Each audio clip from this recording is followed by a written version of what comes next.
अस्सलामुअलैकुम, this is Javeria and you are watching Rise Pakistan. आज हमारे साथ मौजूद है मोनिस हयात, जो जुनेदी आईपी में मैनेजमेंट पार्टनर हैं। चलिए उनसे बात करते हैं। अस्सलामुअलैकुम, कैसे जी हैं आप? वालेकुम अस्सलाम। अच्छा, आप सबसे पहले बताइए कि आपने अपना स्टार्टअप कहाँ से लिया? मैंने अपना स्टार्ट 1986 में एजुकेशन के बाद मैं जॉब के लिए तलाश के लिए जा रहा था इधर उधर, तो मुझे ट्रेडमार्क रजिस्ट्री में ऑफ़र हो गई जॉब की, जो कि मैंने एक्चुअली मेरी फ़ील्ड जो थी वो इंजीनियरिंग की थी, मगर मैंने कहा कि जॉब शुरू कर लेते हैं फिर जॉब ढूंढेंगे, अपनी फ़ील्ड की जॉब। बहरहाल मैं वहाँ पे अपॉइंट हो गया और अपॉइंट होने के बाद मैंने वहाँ पे जब काम शुरू किया तो मुझे माशाल्लाह से बहुत अच्छे अफसरान मिले जिन्होंने मुझे बहुत काम सिखाया और मुझे इस काम में बहुत अच्छा लगा। जब मैंने ये काम काफ़ी हद तक सीख लिया तो फिर मेरे दोस्तों ने मशवरा दिया कि तुम अपनी लाइन चेंज करो, इंजीनियरिंग से तुम लॉ की तरफ आ जाओ। तो फिर मेरा इरादा बीई करने का था, जो कि मैंने स्किप किया और फिर उसके बाद मैंने एलएलबी किया। मैंने क़ानून की डिग्री हासिल की और मैं अपनी जॉब करता रहा और ट्रेडमार्क रजिस्ट्री में मैंने माशाल्लाह से 40 इयर्स जॉब की है और रिटायरमेंट के बाद मैंने जुनेदी आईपी अटॉर्नीज़ ज्वाइन की। ये मेरा स्टार्ट था ट्रेडमार्क से। ठीक है, तो जुनेदी आईपी क्या क्या सर्विसेज प्रोवाइड करता है? जुनेदी आईपी अटॉर्नीज़ 2012 में उमर बेग जुनेदी साहब ने बनाई थी, जो कि हमारे ऑफिस से एग्ज़ामिनर रिटायर हुए थे।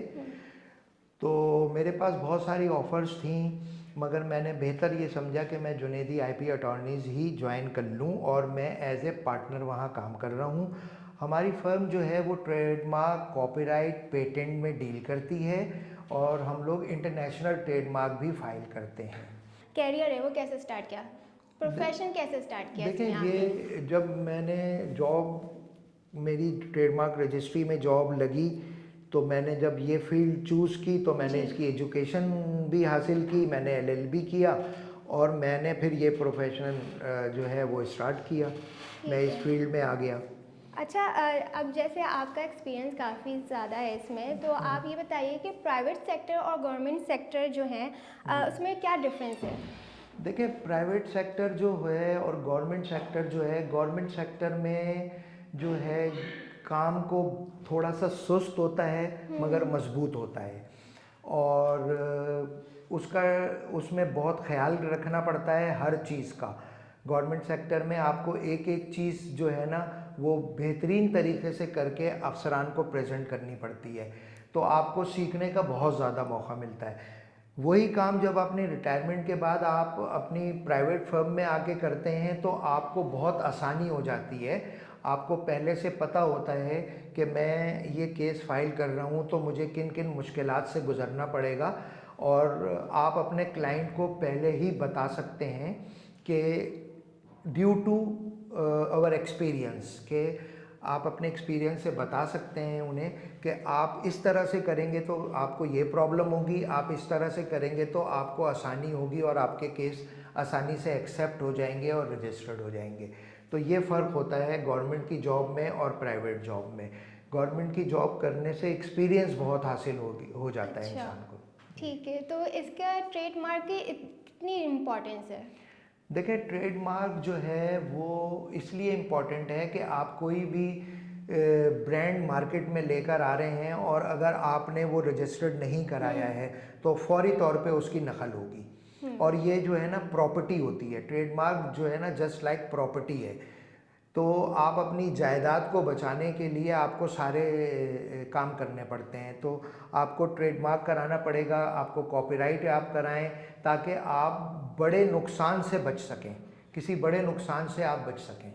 तो कभी ऐसा कोई केस आपके सामने आया है जो बहुत कॉम्प्लेक्स हो, जिसमें पता चला हो कि कोई आपकी जो जिन्होंने रजिस्ट्रेशन करवाई है उसके बाद उनको इश्यू पेश आया हो? देखिए, ऐसे बहुत सारे केस हैं, ऐसे बहुत सारे केस होते हैं कि देखें, ये इन्फ्लिजमेंट भी होती है, नकल होती है, कोई गेटअप चोरी कर लेता है, कोई नाम के शुरू के 3 अल्फाज चोरी कर लेता है, उसकी गुडविल से फ़ायदा उठाने की कोशिश करता है। ऐसे तो बहुत सारे केसेस जो हैं वो हुए हैं, और ऐसे बहुत सारे केसेस आते हैं कि जो बिल्कुल कन्फ्लिक्ट हो रहे होते हैं, तो उससे जो ऑनर होता है, जो रजिस्टर्ड प्रोप्राइटर होता है, उसे लॉस होता है, तो फिर उसके लिए वो अपोजिशन भी करता है, कोर्ट भी जाता है, सारी चीज़ें करता है वो। ऐसे बहुत सारे केसेस हैं। ठीक है, जी। तो आप अभी कौन कौन से ब्रांड्स को ये सर्विसेज प्रोवाइड कर रहे देखिए, हैं? हमारे पास पाकिस्तान के अच्छे बड़े ब्रांड्स हैंगे। हमारे पास डॉन ब्रेड है, हमारे पास इन्वरेक्स है, बहुत सारे ब्रांड हैं माशाल्लाह से। हमारे पास लॉगिन है, और कई इंटरनेशनल भी ब्रांड्स हैं? इंटरनेशनल में भी हम लोग काम कर रहे हैं। हमने चाइना के ब्रांड फाइल किए हुए हैं माशाल्लाह से, तो काम हमारे पास बाहर के भी काम हैं। अच्छा, अगर आपकी कोई ब्रांड का कोई चीज़ कॉपी हो जाए तो आप किस तरह से एक्शन लेते हैं इस पे? देखें, कॉपी अगर होती है तो उसके लिए सबसे पहला तो तरीक़ा ये है कि आप उसे नोटिस दें। हुँ। ठीक है, आप उसे नोटिस दें। नोटिस देने के बाद अगर वो नहीं कर रहा है तो फिर आप एक कोशिश करें, बैठ के बात करने की कोशिश करें, उनसे आप कोई डील करें। अगर वो फिर भी नहीं मानते हैं तो फिर आप इसको जो है ना कोर्ट में केस लेके जाएं। यानी पहले कोशिश करनी चाहिए कि वो out of court he settlement हो जाए। तो इस तरह से हो भी जाता है। कुछ लोग हैं जो गलती से भी कर लेते हैं नकल, तो जिन्हें पता भी नहीं होता है कि हम किसी की नकल कर रहे हैं, तो इस तरह से भी मसले हल हो जाते हैं। अदरवाइज़ अगर कोई कन्फ्लिक्ट होता है तो रूटीन मैटर है, अपोजिशन होती है। अपोजिशन होती है, फिर केस कंप्लीट होता है, फिर हमारे केस चलता है, हेयरिंग होती है, रजिस्ट्रार जो मेरिट पे फिर फैसले उसके होते हैं। ठीक है, तो इस तरह आपने से। जैसे बताया कि मिसअंडरस्टैंडिंग से जी। कॉपी हो जाता है, किसी को पता नहीं होता, तो वो तो म्यूचुअल अंडरस्टैंडिंग के साथ रिज़ॉल्व हो जाता होगा नहीं, देखें, केस? बाज़ दफ़ा ऐसा होता है कि कुछ लेमैन होते हैं, वो काम कर रहे हैं, उन्होंने कहीं पे देखा, उन्हें पता ही नहीं है कि ट्रेडमार्क होता क्या है, तो वो बस किसी का भी लेबल देखा और उन्होंने बनाया और वो निकाल दिया। तो जब फिर उसकी इंक्वायरी होती है, जब उन्हें पता चलता है, वो आते हैं, तो वो तो किसी का रजिस्टर्ड होता है, तो हुँ। फिर वो लोग ख़त्म कर देते हैं। वो फिर टाइम ले लेते हैं, कुछ टाइम के, जी हमें इतना टाइम दे दें ताकि हमारे ये पेपर प्रिंटिंग वर्क हमारा ज़ाया नहीं हो, पैसे हुँ। ज़ाया नहीं हो। तो ये इस तरह से भी हो जाता है। अच्छा, ज़्यादातर कहाँ पे ज़्यादा इशू आता है, कौन सी कैटेगरी में? जैसे कोई जैसे एग्जांपल कार के ऊपर, या ब्रांड है, कपड़ों के ब्रांड्स हैं उसके ऊपर? नहीं, देखें, ऐसा नहीं है। जो जो है ना, हर चीज़ पे इशू आ जाता है, हर चीज़ पे आता है। गाड़ियों पे भी आता है, कपड़ों पे भी आता है, दवाओं पे भी आ जाता है, मोटरसाइकिल पे, हर चीज़ पे इशू आता है। खाने पीने की चीज़ों पे भी आ जाता है। हुँ, हुँ। हर चीज़ पे इशू सब पे आ जाते हैं। तो जी। माशाल्लाह से आपका इतना एक्सपीरियंस है, तो आपको याद है कि आपने कितने मतलब कॉपीराइट्स और कितने आईपी अटर्नी में कितने ब्रांड्स को नहीं ट्रेडमार्क ये दिए? नहीं, ये तो मुझे याद नहीं है, मगर ये है कि ज़ाहिर सी बात है। देखें, 40 इयर्स की सर्विस है, हाँ। हज़ारों लाखों के हिसाब से ब्रांड जो है ना वो मेरे हाथ से गुज़रे होंगे। यकीनन कुछ ना कुछ मेरा कंट्रीब्यूशन उसमें होगा। तो ये फिगर मैं आपको बता नहीं सकता कि कितने किए हैं मैंने, मगर ये है कि माशाल्लाह से काम 40 इयर्स है का है, आप अंदाज़ा लगा सकती हैं। सही। जी। नहीं, काफ़ी होंगे फिर इस हिसाब से तो। जी। तो क्या रजिस्ट्रेशन करवाना लाज़मी होता है? जी, देखें, रजिस्ट्रेशन करवाना लाज़मी उसके लिए है जो कि उसका ऑनर है, हुँ। उसके लिए लाज़मी है। गवर्नमेंट की तरफ से कोई पाबंदी नहीं है पाबंदी नहीं है, कि अच्छा। आप इसको रजिस्टर्ड कराएं। जैसे कि जी आपने शनाख्ती कार्ड बनवाना है, पाबंदी है। गाड़ी चलाने के लिए लाइसेंस आपके लिए ज़रूरी है। ऐसा नहीं। देखिए, ये ट्रेडमार्क कराने का फ़ायदा एप्लीकेंट को ही होता है, उनके ऑनर को ही फ़ायदा होता है। ये प्रॉपर्टी है, इसको वो प्रोटेक्ट करेंगे तो उनका फ़ायदा है। ये नस्ल दर नस्ल चलता है। हुँ, हुँ। तो ये ना 100-100 साल पुराने ट्रेडमार्क हैंगे जो चल रहे हैं, तो इसका फ़ायदा उन्हीं को होता है। ठीक है। अच्छा, जैसे मैंने एग्ज़ाम्पल अपना बिज़नेस स्टार्ट किया है, जी। तो मुझे अभी पूरा अच्छी तरह से इस्टेब्लिश नहीं हुआ, जी। तो जी। मुझे क्या फ़ौरन करवाना चाहिए या फिर मुझे उसको इस्टेब्लिश होने का वक़्त देना चाहिए? नहीं, देखें, ट्रेडमार्क जो है ना वो आपको फ़ौरन कराना चाहिए। ट्रेडमार्क फ़ौरन कराने का फ़ायदा ये होता है कि जब आपकी प्रोडक्ट मार्केट में आ जाती है हुँ। और आपने प्रोडक्ट कराया हुआ है, तो उसके चांसेस डुप्लिकेट के कम हो जाते हैं। इसलिए कि जब वो सर्च कराएगा तो उसे पता होगा कि नहीं यार ये तो ऑलरेडी रजिस्टर्ड हुआ हुआ है। आप मार्केट में लाने के बाद अगर ट्रेडमार्क में आएंगे तो हो सकता है कि 2-4 एप्लीकेशनें पहले फाइल हो चुकी हों, किसी ने कर दी हो। तो उसी ये नाम तो से इनिशियल स्टेज पे आपको कराना चाहिए ट्रेडमार्क कॉपीराइट। जैसे ही आप ब्रांड नेम की सर्च कराएं और काम शुरू होने से पहले सबसे पहले ट्रेडमार्क रजिस्ट्री में सर्च कराएं, अगर वो अवेलेबल है तो आप उसको प्रोटेक्ट करें, एप्लीकेशन फाइल करें फौरी तौर पे। अच्छा ठीक है। तो अगर बजट कम हो मेरे पास, मतलब जी एग्जाम्पल दे रही हूँ, तो जी जी। कौन सी ऐसी चीज़ है जो मुझे सबसे पहले प्रोटेक्ट करनी चाहिए? अगर आपका के पास बजट कम है तो आप ट्रेडमार्क में एक एप्लीकेशन जो आपकी मेन है उसे आप फौरी तौर पे फाइल करें। आप अपना नाम सिक्योर करें, उसके बाद उसकी कनेक्टिंग क्लासें होती हैं उसको आप चाहें बाद में करा लें जब आपका बजट फाल हो जाए। ठीक है। और जैसे अगर कोई ब्रांड आपसे रब्ता करना चाहे तो वो आपसे डायरेक्ट कांटेक्ट कैसे करें? देखें गूगल पे हम जाएं, आईपी जुनेदी आईपी अटॉर्नीज़ को सर्च करें, हमारी पूरी वेबसाइट नंबर सारी चीज़ें हमारी उस पर मौजूद हैं, हमसे रब्ता कर सकते हैं और इसी तरह से लोग हमसे रब्ता कर लें। तो क्या अच्छा एक और सवाल है, जैसे मोस्टली लोगो रजिस्टर करवाते हैं, जी जी। तो वो काफ़ी होता है या उसके अलावा और कोई प्रोटेक्शन हो? नहीं देखें, अगर आपका ट्रेडमार्क है और उसके साथ लोगो है तो आप ट्रेडमार्क भी करवाएं और लोगो भी करवाएं। ठीक है। और अगर आपका कोई स्लोगन है, मिसाल के तौर पे नाम ही काफ़ी है, वेव्स वालों का है, सीजन्स वालों का है, seasons for all the right reasons, तो आपको एज ए स्लोगन भी ट्रेडमार्क कराना चाहिए ताकि वो स्लोगन भी कोई आपकी नकल ना करे। तो अच्छा, ये चीज़ें आपको प्रोटेक्ट करनी चाहिए। सही। जी। तो आप कोई राय देना चाहेंगे जिन्होंने बिजनेस स्टार्ट किया है, वो क्या स्टेप लें पहले? देखें, जो भी बिज़नेस अपना स्टार्ट कर रहा है वो सबसे पहले एक अपना कोई ऐसा नाम रखे जो डिस्क्रिप्टिव ना हो, यानी कि मिसाल के तौर पे वो खूबी बयान ना कर रहा हो।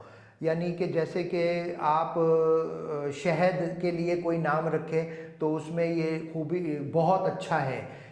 देखें, ये चीज़ हर बंदा लिखेगा कि जी शहद बहुत अच्छा है, तो डिस्क्रिप्टिव ना हो, वो कोई ट्रेडमार्क हो, मीनिंगफुल हो, ठीक है ना। जो तो अट्रैक्ट करे जी नाम अट्रैक्ट से। करे, जो छोटा हो नाम, जो फौरी तौर पे आवाम के मुंह पे चढ़ जाए, वो ज़बान पे फौरी तौर पे आ जाए नाम, तो अभी वो। कोई आपके जहन में आ रहा है ऐसा नाम जो मतलब रजिस्टर आपके पास हुआ है, जी जो जी। बहुत अट्रैक्टफुल हो?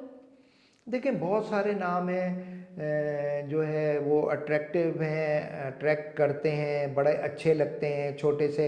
ये तो देखें जो बिजनेस करता है ना उसको हमसे ज़्यादा मार्केट का पता होता है कि बिल्कुल। मार्केट में उसका नाम कैसे, कौन सा चल जाएगा, किस तरह से चल रहा है, तो वो लोग ज़्यादा बेहतर तरीके से बता सकते हैं। देखिए हमारा डिपार्टमेंट जो है ना वो सर्च करता है, हम सिर्फ सर्चिंग करते हैं और बताते हैं कि ये है या नहीं है, मगर ऐसा नाम होना चाहिए कि जो डिस्क्रिप्टिव ना हो, खूबी नहीं बयान कर रहा हो किसी चीज़ की, तो फिर वो आसानी से जो है वो हो जाता है रजिस्टर्ड, और फाइल भी ना हुआ हो किसी का, और किसी के ब्रांड से मिलता जुलता ना हो, किसी की गेटअप हो तो किसी का नकल नहीं हो, कि आप किसी के भी लेबल को देख के बैठ के बनवा रहे हैं और थोड़ा सा चेंज करें, तो ये नहीं होना चाहिए। अपनी पहचान बनाएं।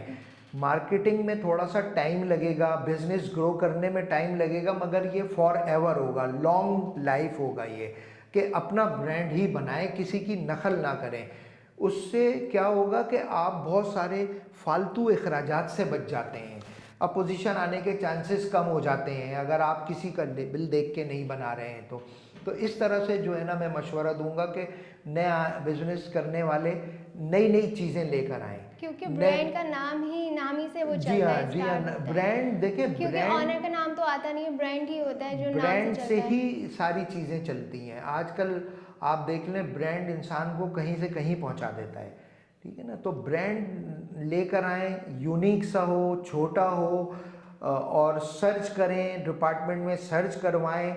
और जो जो जैसे कि आजकल माशाल्लाह से जितने यूट्यूब वगैरह पे चैनल वगैरह सारे ये अनएजुकेटेड लोग हैं जिन्हें कुछ पता नहीं है, इससे नुकसान क्या हो रहा है, इससे नुकसान ये हो रहा है कि क्लाइंट का नुकसान हो रहा है। उस बेचारे को पता नहीं है कि कौन सी चीज़ किस क्लास में आनी है, और गलत गलत हमारे पास बहुत सारी इंक्वायरियाँ आती हैं, तो कहते हैं जी फलाने ने करा दिया। ये देखें, जो इसके आईपी के जो एजेंट हैं, जो लॉयर हैं, इन्हीं से रब्ता करें, इनसे ही काम कराएं, अपना भी टाइम बचाएं और अपने पैसे भी बचाएं। गलत किस्म के लोग जो जिन्हें कुछ पता नहीं है कि कौन सी चीज़ किस क्लास में आएगी, और वो गलत फाइल कर देते हैं, फिर उनको प्रॉब्लम होती है। देखें, फाइल की स्क्रूटनी जब एक डिपार्टमेंट में बैठ के बंदा कर रहा होता है ना, तो जो एजेंट होता है, जो एप्लीकेंट होता है, ये उसी का फ़ायदा हो रहा होता है कि उसकी स्क्रूटनी हो रही है। जब उसको फाइनल सर्टिफिकेट मिलेगा तो वो बिल्कुल सही मिलेगा, उस पर कोई गलती नहीं होगी। वो किसी भी फॉर्म पे लाइक कोर्ट में जाके खड़ा हो सकता है कि जी मेरे पास रजिस्ट्रेशन सर्टिफिकेट है, मैं रजिस्टर्ड हूँ, इस नाम का मेरी नकल हो रही है। जब वो सर्टिफिकेट ही गलत होगा, अगर उस सर्टिफिकेट पे गलत क्लास लिखी हुई होगी, गलत गुड्स लिखी हुई होगी, तो उसे जज भी कंसिडर नहीं करेगा। वो बोलेगा ये चीज़ इसमें आती नहीं है, क्योंकि इंटरनेशनल क्लासिफिकेशंस हैं, 1 से लेके 45 तक क्लासें हैं, तो हर चीज़, हर प्रोडक्ट हर क्लास में अलग अलग फॉल करती है। तो ये सारी चीज़ों का ख्याल रखना पड़ता है। फॉर्म को सही भरना होता है कि फॉर्म को कैसे भरा जाए। अब पार्टनर्स अगर हैं, 2 पार्टनर्स हैं, तो दोनों का नाम आना चाहिए लाजमी, ताकि क्योंकि वो दोनों मालिक हैं। किसी एक का नाम अगर आ गया और एक ने नहीं लिखवाया तो बाद में ये लिटिगेशन में जाता है, फिर मसले मसाइल होते हैं कि जी गलती से हो गया, तो फिर उसमें फिर होता नहीं है कि नाम शामिल किया जाए। फिर उसकी असाइनमेंट होती है बाकायदा, उसको फिर डिपार्टमेंट में आना पड़ता है, रजिस्ट्रार के पास उसको ओरिजिनल आईडी के साथ आके उसको थंब इम्प्रेशन कराने पड़ते हैं। ऐसे नाम किसी का ऐड नहीं होता है। तो at the time of filing तमाम चीज़ें क्लियर होनी चाहिए कि पार्टनर हैं, सोल प्रोप्राइटर है, प्राइवेट लिमिटेड कंपनी है, क्या है, फॉर्म सही भरा हुआ है, नहीं भरा हुआ। ये तमाम चीज़ें ये वही लोग कर सकते हैं जो इस प्रैक्टिस में हैं, जो इनके लॉयर हैं, जो इनके रजिस्टर्ड एजेंट हैं। अब अननेसेसरी लोग उठ के आके करते हैं तो क्लाइंट का नुकसान होता है। एप्लीकेंट अननेसेसरी जैसे कौन से होते हैं? एजेंट बने हुए हैं, वो ट्रेडमार्क एजेंट नहीं है। अच्छा। बस उन्होंने जो है ना अपनी कंपनी बना ली है और वो ऐड डालने हैं। तो ये सारी चीज़ें जो है ना वो एक एप्लीकेंट के लिए नुकसानदेह हैं। ये उसका ही नुकसान हो रहा होता है, क्योंकि उसको सही सर्टिफिकेट नहीं मिलेगा, उसको सही फॉर्म पे वो नहीं जाएगा तो सही चीज़ उसे मिलेगी नहीं। तो ये चीज़ आप लोग मतलब जो अननेसेसरी जो ट्रेडमार्क यूज़ करते हैं, तो आप लोग उनको कितना मतलब पकड़ लेते हैं, या कितने ऐसे केसेस आए जो नहीं देखें, नकल कर रहे हैं लोगों नहीं की? देखें, हम लोग पकड़ते नहीं हैं, हम लोग नहीं। हमारे रजिस्ट्रार साहब के पास जब हेयरिंग होती है केस की, जब वो केस हेयरिंग पे चला जाता है, तो रजिस्ट्रार साहब सबसे पहले वकालतनामा देखते हैं। वो वकील नहीं होता तो फिर उसको ट्रेडमार्क का एजेंट होना चाहिए। वो एजेंट भी नहीं होता तो रजिस्ट्रार साहब उसकी हेयरिंग नहीं करते। ठीक है, रजिस्ट्रार कहते हैं कि जी एप्लीकेंट को लेकर आए, तो फिर मालिक को खुद आना पड़ता है। सही। तो इस तरीके से जो है ना, सर्विस प्रोवाइडर जो लोग हैं वो रजिस्टर्ड होने चाहिए या लॉयर होने चाहिए। आईपी से जो है ना वो रजिस्टर्ड हो या लॉयर हो, वो ये सर्विस प्रोवाइड कर सकते हैं। हर बंदा उठ के नहीं कर सकता सर्विस प्रोवाइड कि जी आपने फॉर्म भरा, जमा करा दिया और आप हेयरिंग कर रहे हैं। इस तरह से नहीं होता है ये। साल में कितने ब्रांड्स हैं जो साल रजिस्टर्ड होते हैं? में देखें, हमारे पास साल में ये रोज़ के हिसाब से आप समझ लें कि पर डे हमारे पास 5 एप्लीकेशन 6 एप्लीकेशन हमारे पास डेली एप्लीकेशन अल्हम्दुलिल्लाह फ़ाइल होती हैं। ये मैं कम से कम बता रहा हूँ, ज़्यादा भी होती हैं, मगर ये कि ऑन एवरेज अगर हम निकालें तो पर डे 5 to 6 एप्लीकेशन सिर्फ ट्रेडमार्क एप्लीकेशन फाइल होती हैं। इसके अलावा भी बहुत सारे काम होते हैं, अपोजिशन होती हैं, हमारा जर्नल होता है, वो हर महीने की 25 तारीख को 25 को पब्लिश होता है। तो फिर हमारी पूरी टीम बैठती है, उसमें देखती है हमारे क्लाइंट से कन्फ्लिक्ट हो रहा होता है तो वो हम उनको बताते हैं। फिर वो अगर एग्री करते हैं तो हम उसे अपोज करते हैं, जिसे TM5 कहते हैं, TM5 बनाते हैं, वो जमा कराते हैं। इस तरह से फिर इसी तरह से TM11 होता है, सर्टिफिकेट स्टेज पे केस आ जाते हैं, डिपार्टमेंट से डिमांड नोट इशू होता है, उसकी हम फीस भरते हैं, फिर 10 साल का सर्टिफिकेट इशू होता है।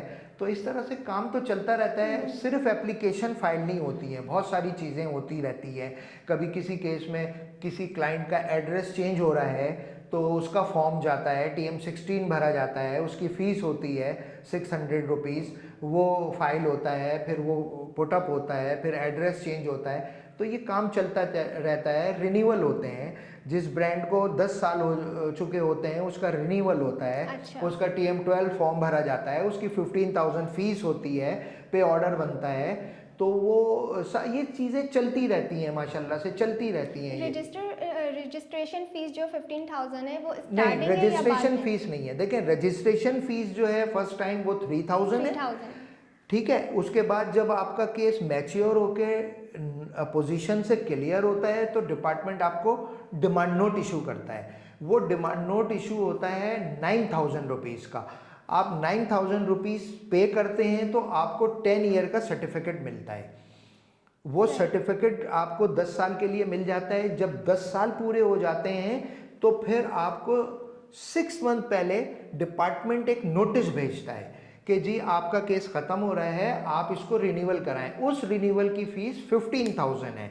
तो वो 15,000 जमा होते हैं, जमा किए जाते हैं तो वो मज़ीद 10 साल के लिए रिन्यू हो जाता है। तो ये प्रोसीजर है, चलता रहता है। अब जिनके केस हमने 10 साल पहले कराए हैं वो रिन्यूअल पे आए हुए हैं। जिनकी अपोजिशनें चल रही हैं 4 साल के बाद हमारे फेवर में हो गया है तो वो डिमांड नोट पे आ गए हैं, उनके डिमांड नोट इशू हो रहे हैं। तो ये चलता रहता है माशाल्लाह से। काम जो है ना, ये मुख्तलिफ काम होते हैं, चलते रहते हैं। इसी तरह से कॉपीराइट होता है। कॉपीराइट का केस जमा होता है, जब आपको ट्रेडमार्क का सर्टिफिकेट मिल जाता है तो फिर आपको कॉपीराइट का सर्टिफिकेट मिलता है। कॉपीराइट का इसमें क्या डिफरेंट है ट्रेडमार्क देखिए, और कॉपीराइट जिनको जो नहीं होता है, पता? कॉपीराइट जो होता है वो गेटअप होता है, सही। लोगो होता है कि आप कोई भी प्रोडक्ट बेच रहे हैं तो आपके उसका कवर कैसा है, ठीक है ना, उसको कहते हैं कॉपीराइट। क्या डिवाइस बनी हुई है, उसकी कलर स्कीम क्या है, तो ये कॉपीराइट होता है। अब कुछ चीज़ें ऐसी होती हैं कि छोटे बच्चे बोल नहीं पाते, ठीक है, मगर वो एक पैकिंग देख के पहचान लेते हैं कि ये जूस है, ठीक है ना, तो ये कॉपीराइट होता है। सही। ठीक है ना, तो इसको अच्छा, जिसने फर्स्ट टाइम रजिस्ट्रेशन करवानी है तो उसमें टाइम ड्यूरेशन कितना लगता है? देखें, इस वक्त तो टाइम ड्यूरेशन जो है, अगर अपोजिशन नहीं आई तो मेरा ख्याल में इस वक्त माशाल्लाह से बहुत तेज़ी से रजिस्ट्री में काम हो रहा है। एग्ज़ामिनेशन बहुत ऊपर चली गई है। तो मेरे हिसाब से 6 to 8 मंथ आपको सर्टिफिकेट, रजिस्ट्रेशन सर्टिफिकेट मिल जाना चाहिए, अगर अपोजिशन नहीं आती तो। अगर अपोजिशन आ जाती है तो फिर वो लंबा चलता है, वो 2 साल भी चलती है, 3 साल 4 साल भी चलती है, कंप्रोमाइज़ भी हो जाता है। तो ये ड्यूरेशन है। अच्छा, जैसे मैंने देखा है कि ब्रांड के मोस्टली ऊपर आर बना हुआ होता है जी। छोटा सा, तो उसका क्या देखिए, जो मतलब है? ब्रांड के ऊपर आर लिखा हुआ होता है, इसका मतलब होता है कि ये प्रोडक्ट रजिस्टर्ड है। अच्छा। देखिए, उसूली तौर पे तो सर्टिफिकेट मिलने के बाद ही ये आर लिखना चाहिए, मगर कुछ लोग होते हैं उन्हें पता नहीं होता, वो सिर्फ फाइल करते हैं और आर लिख देते हैं, उन्हें बेचारों को पता नहीं होता। आर का मतलब होता है कि जी रजिस्टर्ड हुआ है आपका केस। और कुछ पे आपने सी देखा होगा, सी का मतलब होता है कि ये कॉपीराइट हुआ है। ठीक है। कुछ पे सी भी होता है, इसका मतलब होता है कि ये आपका ब्रांड, इनका ब्रांड कॉपीराइट भी हुआ है। अच्छा, जी कॉपीराइट भी हुआ है, मतलब वो रजिस्ट्रेशन जी जी, कॉपीराइट का देखें, कॉपीराइट डिपार्टमेंट अलग है, हम्म। ठीक है, ट्रेडमार्क डिपार्टमेंट अलग है। कॉपीराइट का सर्टिफिकेट अलग मिलता है, ट्रेडमार्क का सर्टिफिकेट अलग मिलता है। दोनों एक ही डिपार्टमेंट नहीं है, एक ही बिल्डिंग में है, और दोनों ऑफिसेज अलग अलग हैं, दोनों के रजिस्ट्रार अलग अलग हैं। ठीक है, ठीक है। अच्छा, आप कुछ कहना चाहेंगे? जैसे हमने राइस पाकिस्तान का मकसद यही है कि जैसे आप एक फील्ड के बारे में बता रहे हैं, कोई भी इसमें आना चाहे और उसको इन्फॉर्मेशन मिले आपके थ्रू, या कोई भी ऐसी जो कैरियर से रिलेटेड हो, तो आप उनको कोई गाइडेंस देना चाहेंगे जो यंग जनरेशन है? देखिए, यंग जनरेशन जो है उनके लिए मैं यही कहूँगा कि ये जो फील्ड है ये बहुत ज़बरदस्त फील्ड है, बहुत अच्छी फील्ड है, बिज़नेस की फील्ड है। ब्रांड बनाएं, इसको जो है ना मार्केट करें, ट्रेडमार्क कराएं, कॉपीराइट कराएं, पूरी दुनिया में भेजें। आजकल तो सारे काम हो रहे हैं, तो ये बहुत अच्छी फील्ड है। तो इसमें वो लोग आएँ और अपना काम करें बेहतरीन तरीके से। सारे पाकिस्तान में ट्रेडमार्क भी हो रहा है, कॉपीराइट भी हो रहे हैं, सारी प्रोटेक्शन है, सारी चीज़ें हैं, सारी चीज़ें करवाएं वो। तो फर्स्ट चीज़ अगर किसी को इसमें आना है तो वो क्या चीज़ में फर्स्ट थिंग उसको लेके चले? देखिए, सबसे पहले तो वो चूज़ करे कि उसका बिजनेस क्या है, वो किस बिजनेस में आना चाह रहा है। जिस बिजनेस में वो आना चाह रहा है उस बिजनेस की क्लासिफिकेशन निकाले। वो सबसे पहले वो पता करे कि ये मेरा बिजनेस आ रहा है, मैं ये काम करूँगा तो इंटरनेशनल क्लासिफिकेशन में ये कहाँ फॉल करती है।